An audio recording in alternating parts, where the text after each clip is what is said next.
শ্রম দপ্তরের উদ্যোগে ৮ মাস বন্ধ থাকার পর অবশেষে খুলে গেল আলিপুরদুয়ারের কালচিনির মহুয়া বাগান। তৃণমূল কংগ্রেস সহ অন্যান্য শ্রমিক সংগঠনের সঙ্গে আলোচনার পরই বাগানের জট কাটে। প্রশাসনিক বৈঠকে সিদ্ধান্ত নেওয়া হয় মহুয়া চা বাগানের শ্রমিকদের 2023-24 বর্ষের বকেয়া বোনাস প্রদান করবে 16% হারে। সেই মতো চা বাগান কর্তৃপক্ষ বকেয়া সবটাই প্রদান করেছে।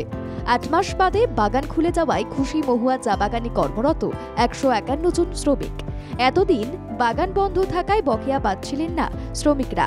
এখন বাগান খুলে যাওয়ায় শ্রমিকদের আর্থিক বোঝা কমল। অতীতের প্রাপ্য মেলার মতোই আগামী রোজগার মোতাবেক আয় করার সুযোগ তৈরি হওয়ায় মহল্লায় খুশির হাওয়া। আমাদের 11 মাস বন্ধ ছিল বাগানটা, আজকে থেকে চালু করা হয়েছে।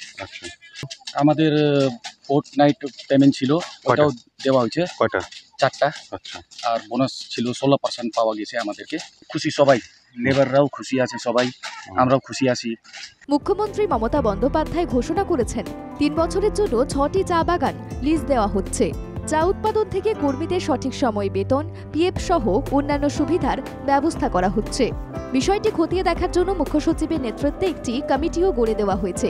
রুগ্ন দশা কাটিয়ে চা শিল্পীর চেনা ছন্দ ফিরিয়ে আনার চেষ্টা চালিয়ে যাচ্ছে প্রশাসন। 3 তারিখে আমাদের ওই ঋতু চা প্লান্টেশন মহাটি স্টেট দোকানের মালিকটা আমাদেরকে বাগান করে দিচ্ছে কালকে।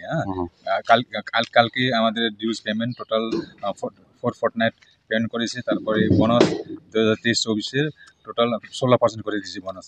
মোটামুটি লেবাররা সবাই খুশি আছে এখন। দীর্ঘ 8 মাস বাদে বাগান খুলে যাওয়ায় খুশি মহুয়া চা বাগানে কর্মরত 151 জন শ্রমিক। বাগানের শ্রমিকদের বকেয়া 4টি ফোর্টনাইট বেতন ও গত বছরের বকেয়া বোনাসের টাকা প্রদান করা হয়েছে।